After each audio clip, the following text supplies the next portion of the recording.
What's good, Commanders family? Brian Colbert Jr. here, and this is your first ever episode of the Next Man Up podcast, where I sit down with your favorite Commanders players and we get into the guy behind the helmet. You know, we're not really talking X's and O's, we're talking more about life, more about what makes these men who they are. And when it comes to stories, I don't know if there's a better one in the NFL right now. So, of course, my first guest had to be Brian Robinson Jr., our starting running back, second-year man out of Alabama. Brother, how you doing today, man? Great, man. How you? I'm doing good, man. I appreciate you, man. Now, I got to go right into last Sunday, bro.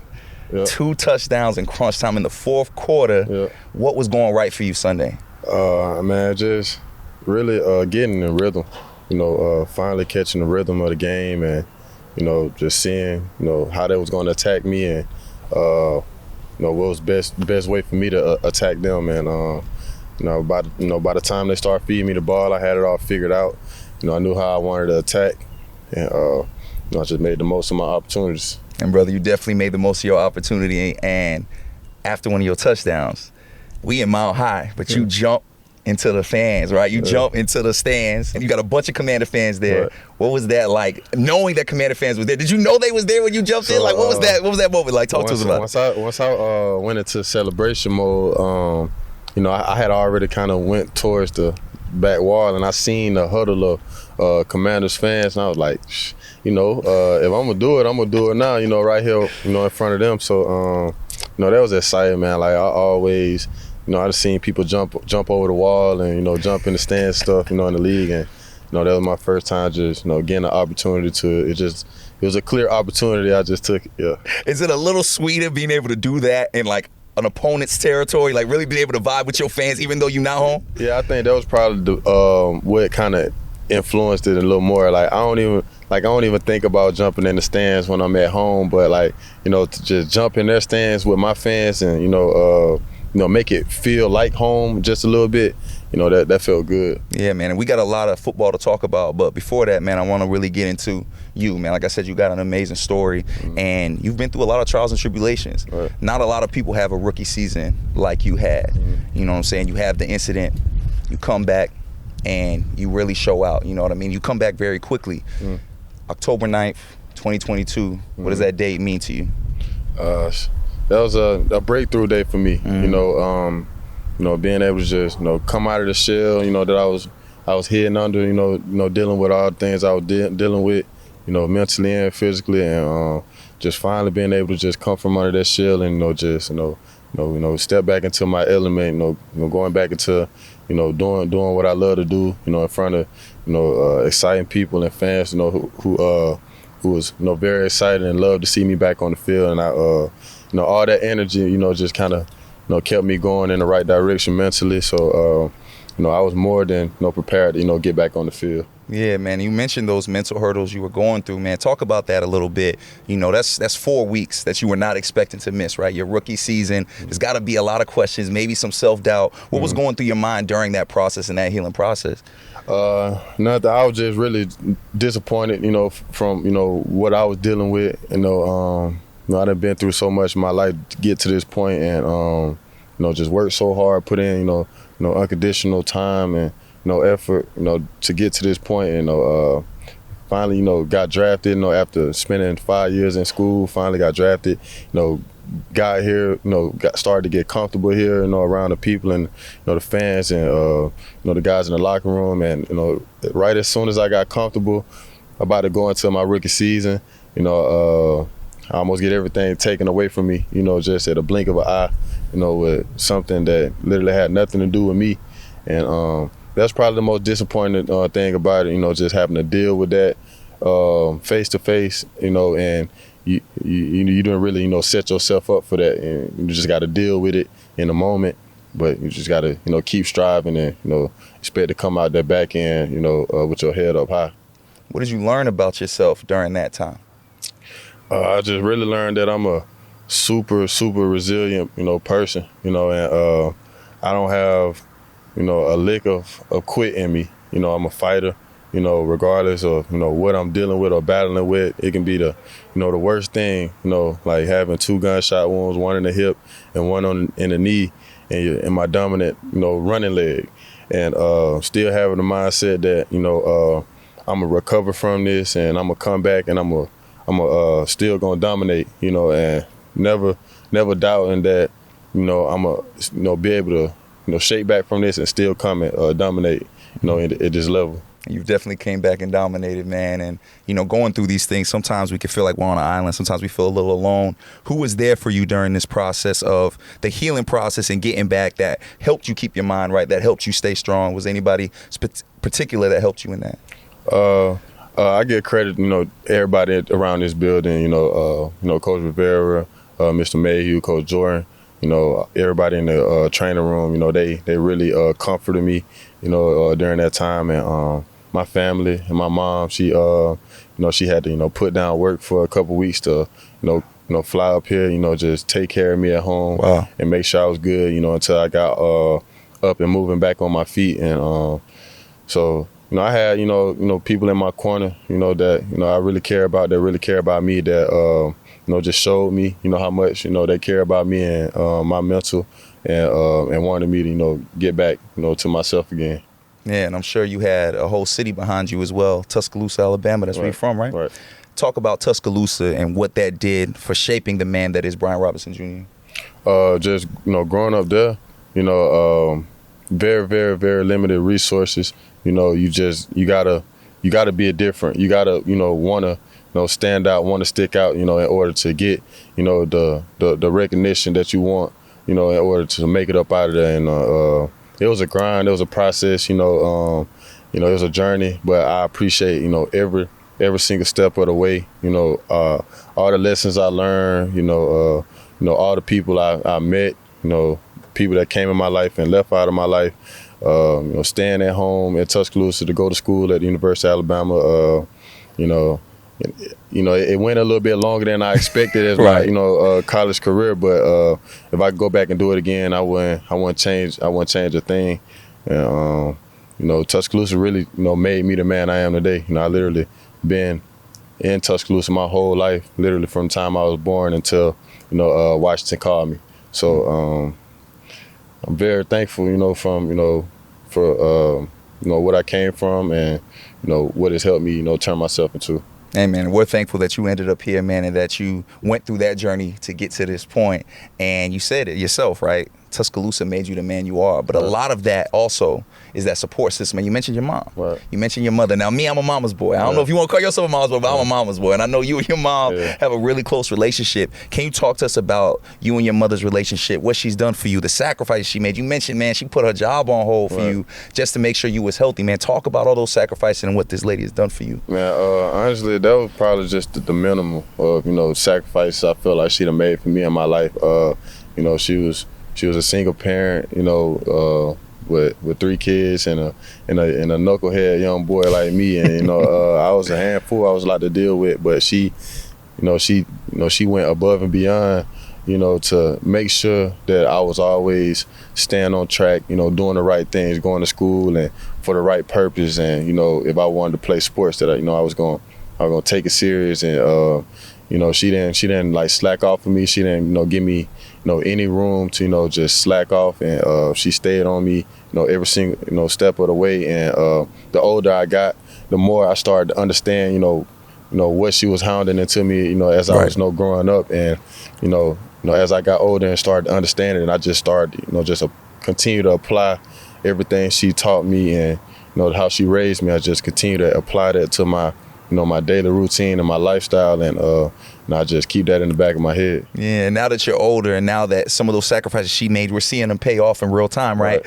What are your conversations like now? Do you guys have those moments where you're like, Mama, look, like it was all worth it? Like, do you guys have those moments together? We actually had the moments where I sit back and I just kind of talk about like all the stuff that I didn't admit when I was young. Like I sit there and I finally come to truths about stuff that I probably kept a secret from her, or stuff that like she just didn't know about, and we just talk like adults now. I just kind of I just tell her about, like, I'm like, Mom, you remember, like, you probably don't remember, but I did this and you didn't know about it. Now I'm telling you now. Right. And I just feel like we at a point now where, like, she knows what she raised me into. She knows my intent. Know how my mind is set, and when we have those type of conversations, like, I don't expect her to like, throw a fit and get Right. mad at me like how she probably would back, 10, 15 years ago. But, it's just, we continue to build that relationship, and I think we got a pretty strong relationship. Yeah, now it's just me and you talking, right? Like, ain't anybody else listening, anybody watching. So can you give me one of those inside stories where you're like, Mom, what was one of those things you had to break to and tell her, like, hey, Mom, did you know I was getting into this when I was at the crib? Like, do you have one of those that you can share with us that's appropriate for the Commanders? I was in the house. It was just me and my sisters. And like my oldest sister, she just turned 31. Okay. So that was the oldest that was in my house, and my middle sister, she is 29 right now. So my mom used to work all the time, so it was like just me and my sisters in the house. I used to be getting so aggravated and annoyed just being in the house with them all the time. So one day I had some fireworks. I had like a one of the little light up fireworks. I must have lit up the firework and threw it on my sister's bed. In the crib? In the crib.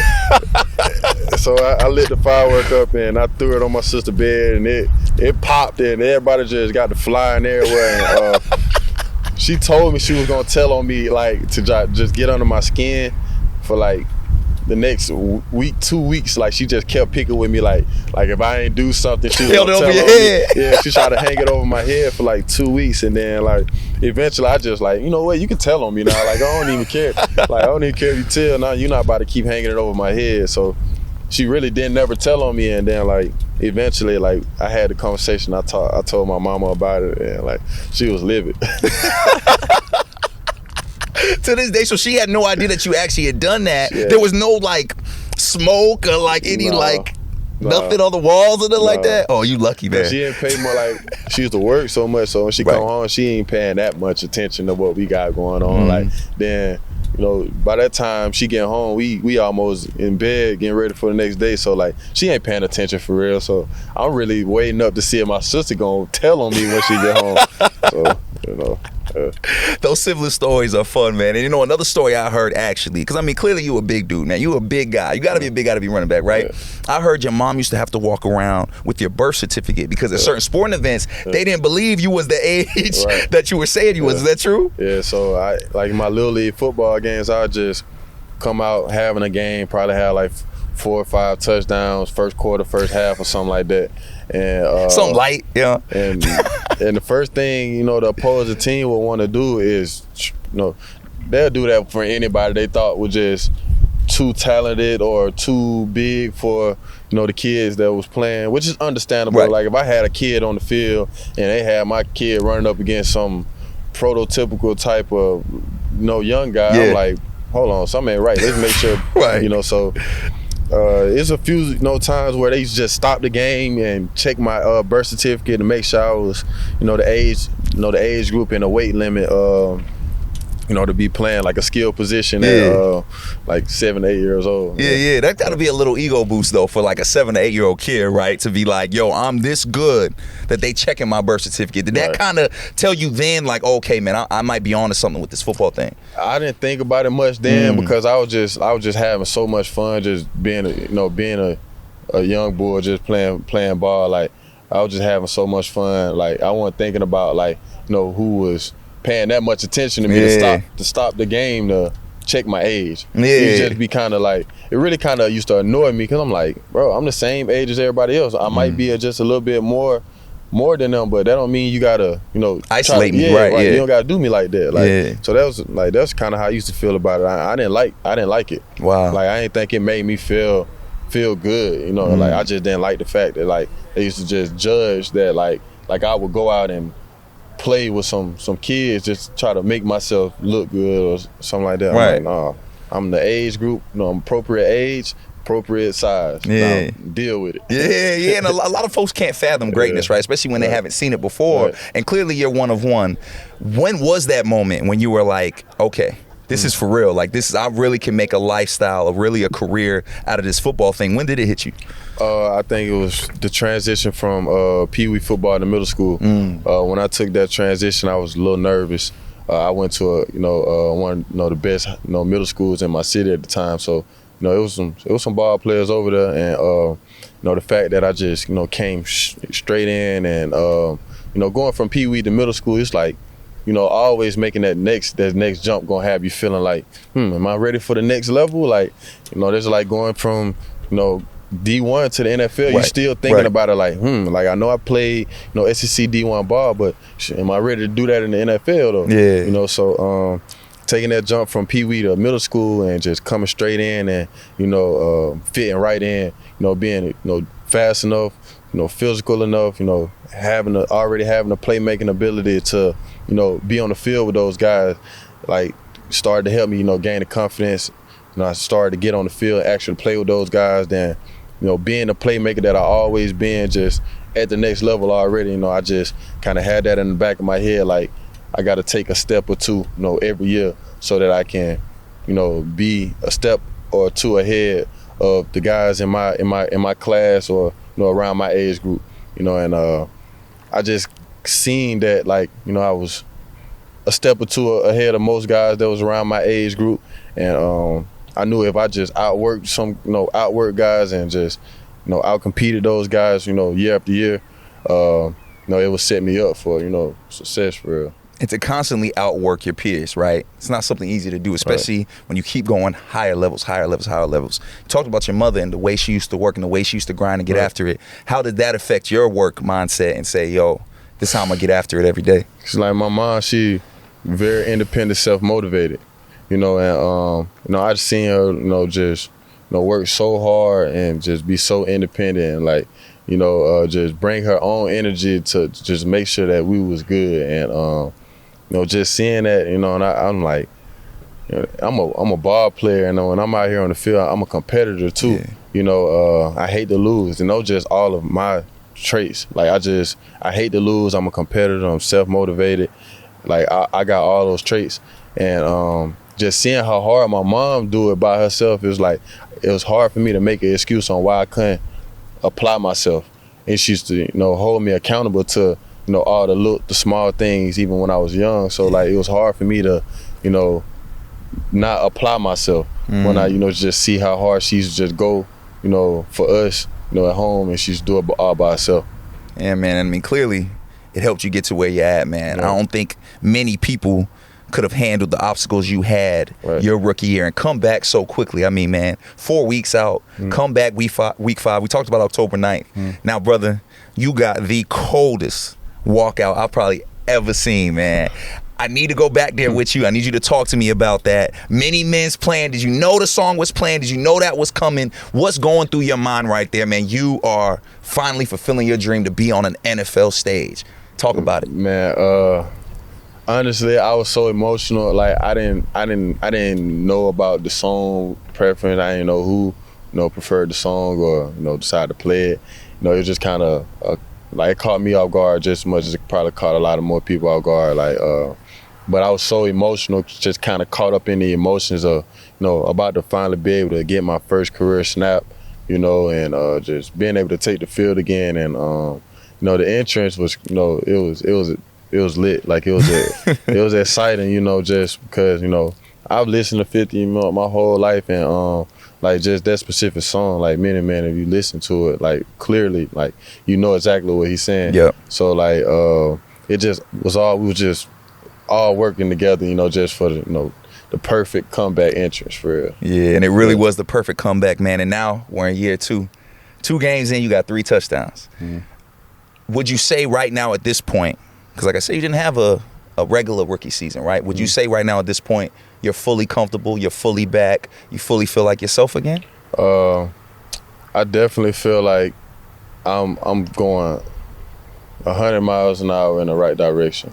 Yeah. I can't really tell you like what my body was dealing with just with the trauma of like gunshots and stuff like that.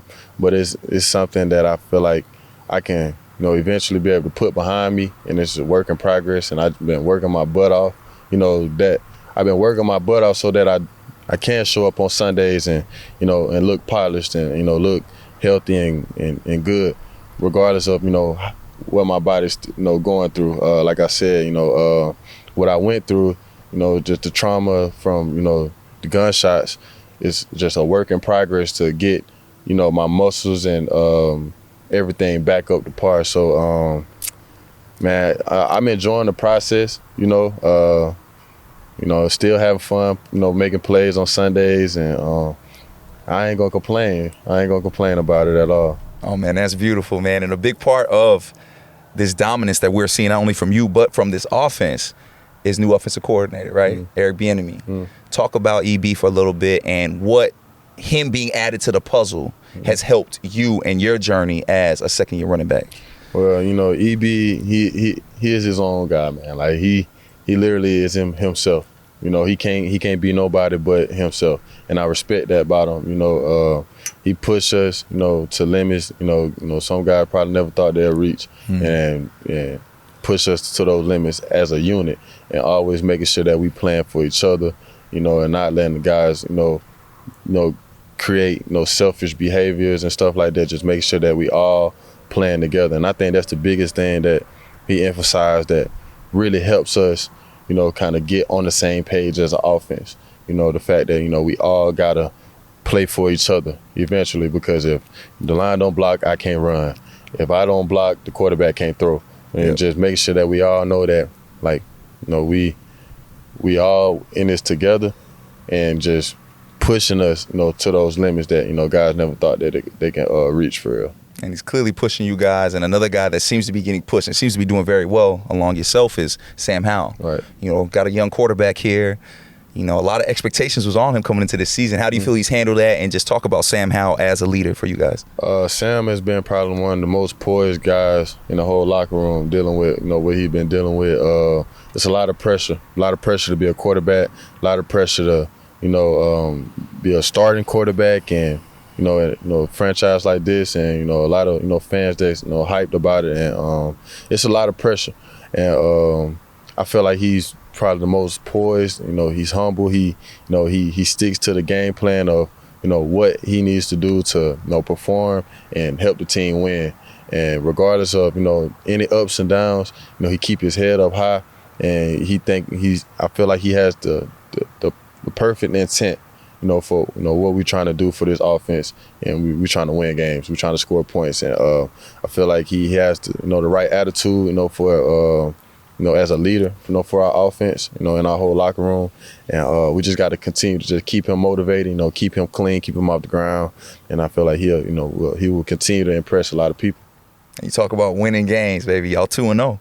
2-0. First time y'all done this since 2011. I don't know if you know that, right? What does that mean to you right now? 2-0, week 3 coming up. What does that mean to you? It means a lot to me, honestly. It's hard to do in this league. Very, very hard, to win games. Very hard to, remain undefeated, week by week. And, I feel like, that's just, a part of us taking that next step, to be something special, and I feel like guys got to keep that in the back of their head and realize, what we really up to, this season, and what we can really accomplish. We putting all the right habits out, and making sure that we stand on top of what we got to do to play well, and not come out playing slow and try to pick up on the back end. Just everything we need to do to come out fast, play fast, and finish the game strong, and continue to win games. And we definitely believe, man, y'all going to keep winning. We got a big matchup for week 3. Buffalo Bills. We back here at FedEx. We back home for the second time. That's your ISO cam right there. I need you to look into that camera right there before I let you go. And I need you to talk to the fans and say what you need for them when y'all are back home at FedEx Field. I know they was rocking week 1, even though it was raining. What do y'all need from the fans week 3 before we end the show? Week 3, what we need from the fans, we need to show that y'all going to show up for us consistently. Like we all know, we was all expecting everybody to show up, week 1. They was talking about, it's been a sellout, for, a week, 2 weeks prior. We wanted to see if y'all going to show up for us like that consistently, and continue to bring that energy that we need in the stadium, and we gonna pull out the win for y'all. Trust.